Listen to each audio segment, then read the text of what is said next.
Hola, hola, deseo que estén muy bien. Sean bienvenidas y bienvenidos a este diploma en trastornos de ansiedad y su abordaje. Un servidor, Carlos Ibarra, su facilitador, que estará acompañándoles en este proceso de aprendizaje.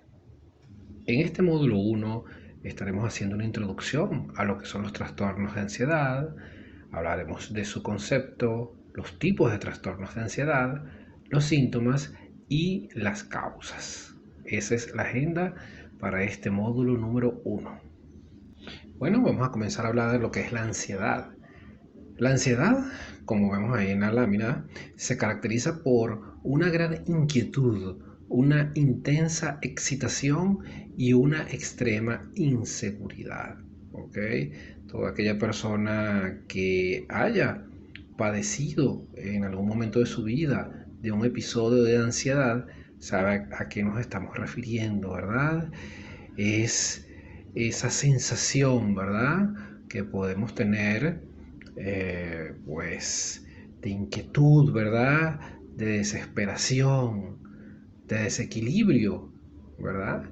Que, bueno, nos puede limitar en muchas de nuestras actividades cotidianas. La ansiedad es un mecanismo de defensa que utiliza el organismo para ponerse alerta. La ansiedad puede ayudar a enfrentar una situación, además de dar un impulso de energía. Básicamente, la ansiedad nos puede ayudar, ¿verdad?, a hacer frente a una situación porque, como se dice, nos activa, ¿verdad? Nos da ese impulso, nos prende las alarmas, nos puede poner alerta ante una situación en particular. O sea que en un primer momento la ansiedad puede ser beneficiosa, ¿ok? En un cierto grado. Y aquí es donde vamos a entrar en materia ya.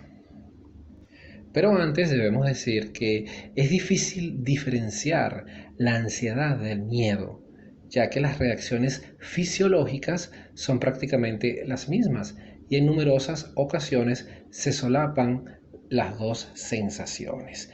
Aquí hay que hacer énfasis en, en las palabras reacciones fisiológicas, ¿ok? Porque ellas son las que al final, ¿verdad? Nos pueden presentar un cuadro limitante ante determinadas actividades, ante determinado entorno. El miedo es la emoción más primitiva que existe. Ella nos ha permitido pues evolucionar en la especie. ¿Por qué? Porque funciona como una emoción protectora ante una situación de peligro. Ella pues nos alerta, ¿verdad? Y pues nos lleva a huir de la misma. Entonces, como dice la lámina, el miedo es algo muy común en las personas. Es una reacción natural o una experiencia adaptativa ante situaciones u objetos que implican un peligro real. Es decir, como vemos ahí en la imagen, si nosotros no tenemos miedo, ¿verdad?, a un león allí en vivo, pues nos acercamos a acariciarlo, a abrazarlo, pues indudablemente terminará comiéndonos, ¿no? Entonces por eso el miedo funciona como protección. El miedo evita que tú salgas a las 3 de la mañana a caminar por las calles, eh, con joyas, ¿verdad? Con objetos valiosos, porque, en ti el miedo te alerta, ¿no? Te dice, mira, te pueden robar, te puede hacer lo otro. O sea, es algo que tú sientes y por lo tanto tú evitas realizar esa acción. Es decir, que el miedo te está protegiendo. Ahora, como casi todo en psicología, para que algo que pase de funcional a disfuncional tiene que ver con la intensidad y frecuencia. Es decir, por ejemplo, la tristeza. La tristeza es una emoción normal, ¿verdad? En todos los seres humanos. Ahora, cuando esa tristeza aumenta en lo que tiene que ver con su intensidad y frecuencia y pasa a ser una depresión, bueno, allí estamos hablando de una situación disfuncional. Igualito que con el miedo nos protege, ¿ok? El miedo nos evita estar en peligros o salir de ciertas situaciones donde esté en peligro pues nuestra vida, ¿no? Es decir, que cumple una función positiva, protectora. La ansiedad nos activa, nos puede dar esa energía necesaria ante determinada situación. Por ejemplo, oye, hay que entregar un trabajo rápido, ¿verdad? Se acerca la fecha límite y esa misma ansiedad que te genera eso te puede activar a que lo culmines pues lo más pronto, ¿verdad? Es decir, que en un cierto nivel puede ser considerada algo funcional. Ahora, cuando esa ansiedad aumenta en lo que tiene que ver con su intensidad y frecuencia, pues ya pasa algo disfuncional, es decir, algo que limita a la persona, al individuo, a realizar actividades, a funcionar de una forma adecuada en su entorno. Bueno, a esa ansiedad que empieza a convertirse en algo que genera un cuadro disfuncional en el individuo, pues le vamos a llamar trastorno de ansiedad, ¿ok? Y los trastornos de ansiedad son afecciones en las que la ansiedad no desaparece y puede empeorar con el tiempo. Aquí estamos de nuevo con el concepto de intensidad y frecuencia. Cuando esa ansiedad se vuelve limitante, ¿verdad? Para ese individuo, pues hablamos de un trastorno de ansiedad. ¿Okay? Que la misma no desaparece, la misma va aumentando, aumentando y por supuesto empeora con el tiempo. Existen tres tipos de trastornos de ansiedad básicos, que son el trastorno de ansiedad generalizada, el trastorno de pánico y las fobias. Aquí hay algo importante de mencionar. En el DSM-4 habían otros trastornos considerados de ansiedad, como era el trastorno obsesivo compulsivo y los trastornos por estrés postraumático y de estrés agudo. ¿Okay? En el DSM-5, ¿verdad? Que recordemos que es el manual de diagnóstico y estadístico de los trastornos mentales de la Asociación Americana de Psiquiatría, sigue reconociéndose la estrecha relación de estos trastornos con los trastornos de ansiedad, ¿verdad? Pero han dejado de pertenecer a esta clase diagnóstica. El trastorno obsesivo compulsivo ha pasado a tener una mención propia e independiente, al igual que los trastornos por estrés postraumático y de estrés agudo. ¿Ok? Vamos entonces con el primer tipo de trastorno de ansiedad, el cual se llama trastorno de ansiedad generalizada. Las personas con este trastorno se preocupan por problemas comunes, como la salud, el dinero, el trabajo y la familia, pero sus preocupaciones son excesivas y las tienen casi todos los días. Volvemos a lo mismo, intensidad y frecuencia. Es decir, es normal que uno se preocupe por problemas comunes, ¿no? Que si el trabajo, el dinero, la familia, la salud, eso es normal. Ahora, cuando esas preocupaciones son excesivas, ¿verdad? Aumentan en su intensidad y se dan casi todos los días, es decir, aumentan en su frecuencia, ahí estamos hablando de un trastorno de ansiedad generalizada, ¿ok?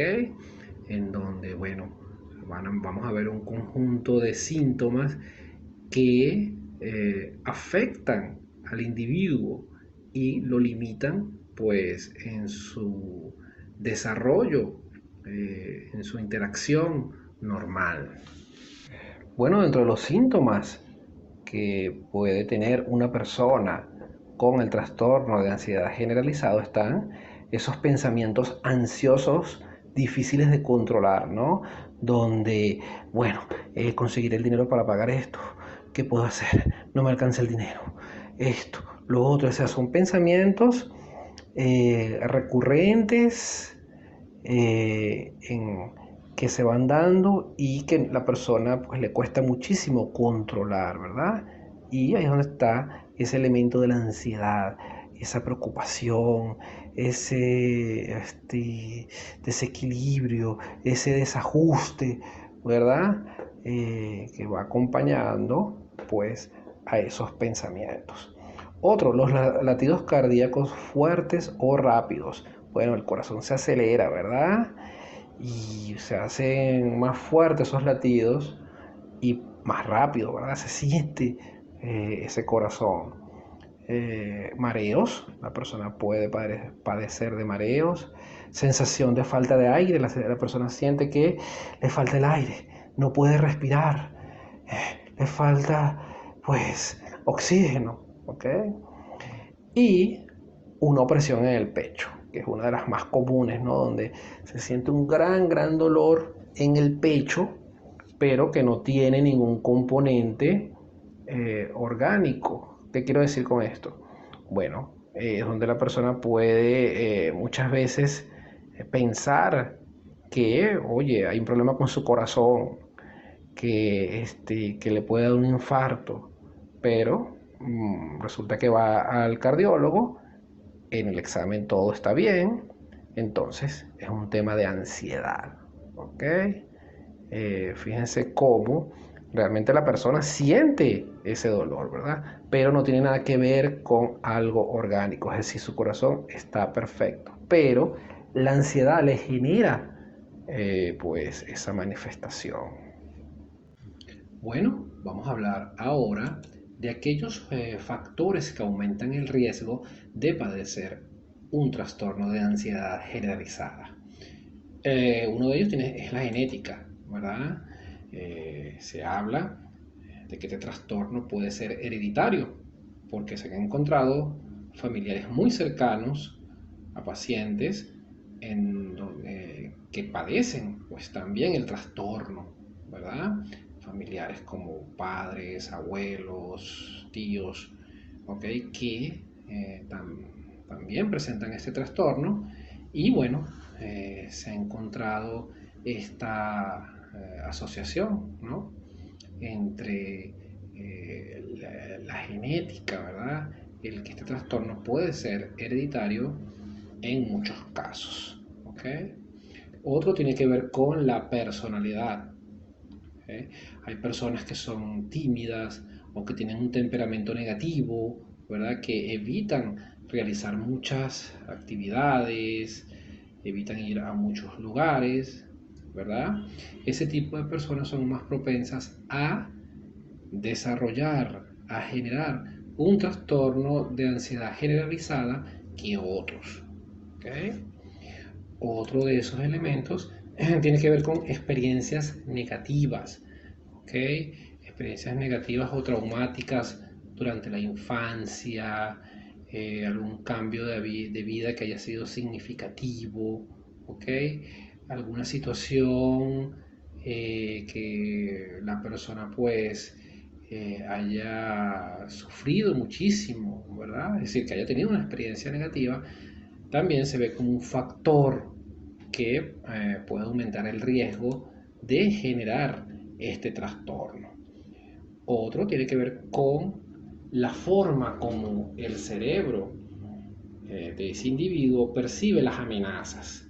Se ha encontrado que son personas que tienden a eh, aumentar, a distorsionar desde el punto de vista cognitivo una situación y la ven más amenazante de lo que es.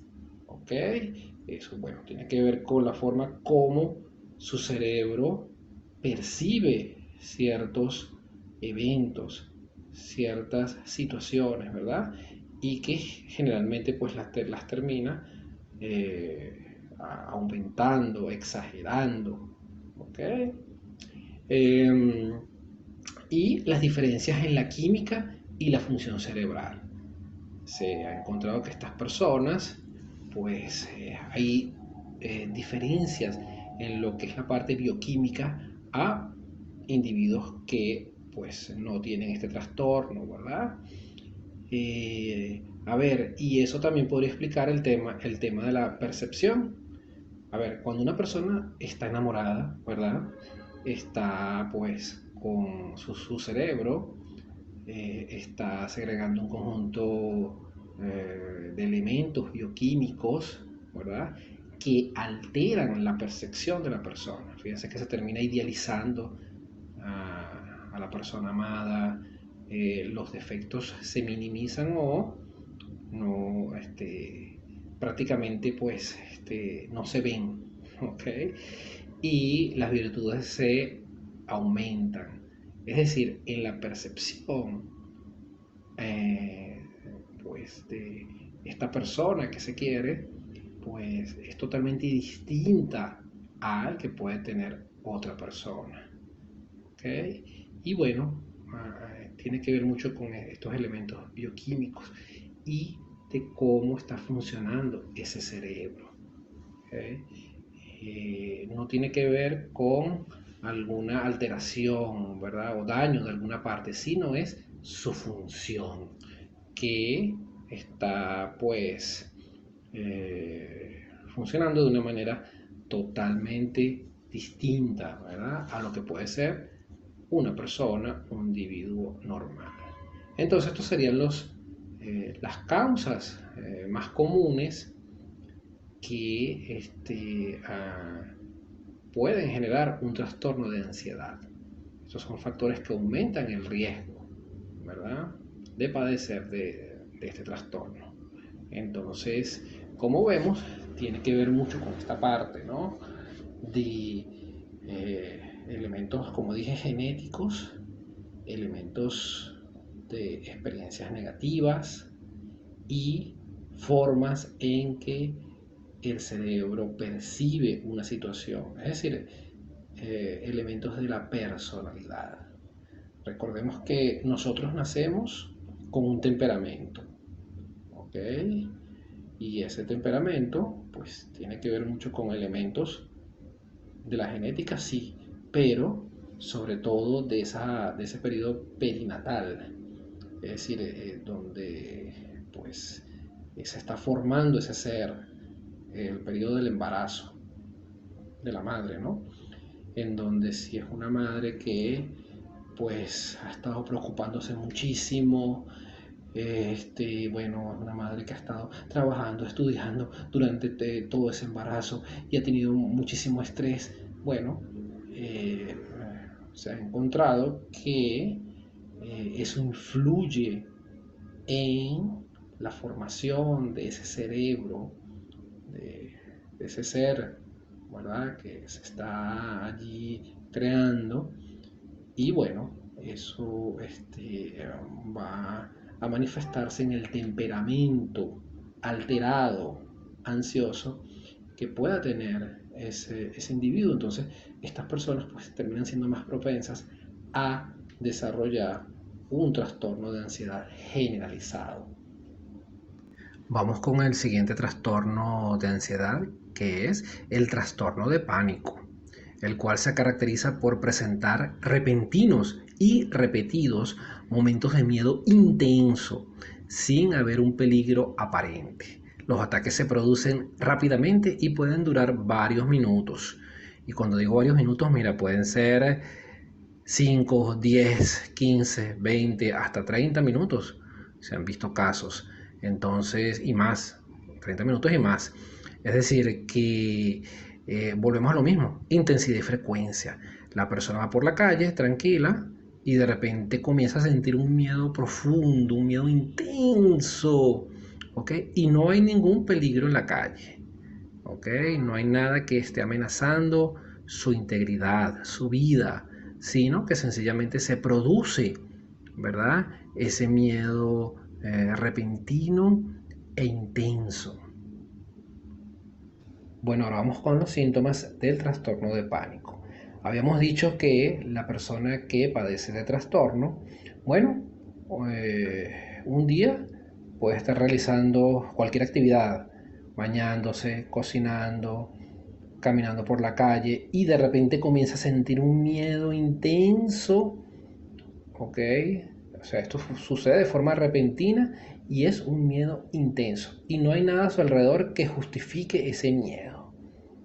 Entonces la persona comienza a sentir, a manifestar una sensación de peligro o una fatalidad inminente, un miedo a perder el control, a que se va a morir, una opresión en la garganta, una sensación de falta de aire, una sensación de que está teniendo un ataque cardíaco, ¿ok?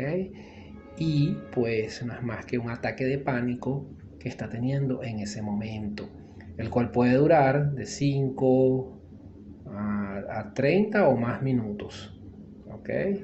Y bueno, es algo que por supuesto termina limitando, paralizando a la persona allí mismo porque la persona pues se siente pues secuestrada, ¿no? Por ese conjunto de reacciones fisiológicas y sobre todo, repito, de ese miedo que la cubre y que es muy muy intenso y repito, no hay nada a su alrededor que lo justifique. Vamos ahora con las causas del trastorno de pánico. Hay factores que aumentan el riesgo de padecer un trastorno de pánico. Uno, la genética también. Hay personas que pues cuando uno está haciendo la exploración, la historia, pues ahí uno identifica que esta persona tiene familiares muy cercanos que también sufren de este trastorno. Entonces se habla de que muchas personas puede ser hereditario. Está otro factor que, bueno, que la persona tenga un carácter que sea más sensible al estrés y proclive a las emociones negativas. Es decir, que sea más sensible ante la vida, ante las situaciones, ¿verdad? Ante el estrés. Y bueno, que sea más dada a esas emociones negativas, por decirlo así, por darle un término, ¿no? También, por supuesto, están los factores de estrés importantes en la vida, como la muerte o una enfermedad grave de un ser querido. A ver, es normal que una persona en su vida eh, pueda sufrir de un ataque de pánico, ¿ok? Una vez en la vida, 2 veces en la vida, es algo normal, sobre todo cuando ha estado sometida a una situación muy estresante. Repito, la muerte de alguien, la enfermedad de un ser querido, etc. Pero bueno, es un episodio. ¿Okay? Ahora, cuando esto se va dando constantemente, ¿verdad? Es decir, que aumenta esa frecuencia, pues estamos hablando ya del trastorno de pánico. Y bueno, por supuesto, un suceso traumático, ¿no? Un tema de violación, incluso un asalto, un accidente automovilístico, cualquier situación que sea considerada un suceso traumático, pues puede ser ese factor que genere un trastorno de pánico en algún individuo. Vamos ahora con el tercer trastorno de ansiedad, el cual es pues las fobias. Las fobias son un miedo intenso a algo que representa poco o ningún peligro real. Su miedo puede ser por arañas, volar, ir a lugares concurridos o estar en situaciones sociales, la cual es conocida como la ansiedad social. Habíamos dicho que el miedo es una emoción protectora, ¿verdad? Y que es normal. Está bien tener miedo a las arañas, a los ratones, a las culebras, ¿verdad? Porque nos permite, ¿verdad? pues tomar nuestras medidas preventivas o evitarlas cuando nos exponemos a ella, ¿verdad? Igual que hablar en público, el tomar un avión, volar. Es normal que tú tomes tu avión, ¿verdad? Vueles y tengas tu miedo allí, ¿verdad? Que tú veas una araña y te dé miedo. Eso es normal. Ahora, cuando ese miedo aumenta su intensidad y frecuencia y comienza a limitarte, ¿verdad? Comienzas a sentir ese conjunto de reacciones fisiológicas que vamos a estar viendo dentro de poco. Bueno, allí estamos hablando de una fobia, ¿ok? Y bueno, ese es otro de los trastornos de ansiedad. Y cuando hablamos de una fobia, bueno, estamos hablando de que solo ver la foto de una araña, de una culebra, ya te genera todas estas reacciones fisiológicas, bueno, de las que ya vamos a estar conversando. Entonces, cuando el miedo se da ante situaciones u objetos que no suponen un peligro, entonces nos encontramos ante un miedo que ya no es adaptativo y es lo que denominamos fobia.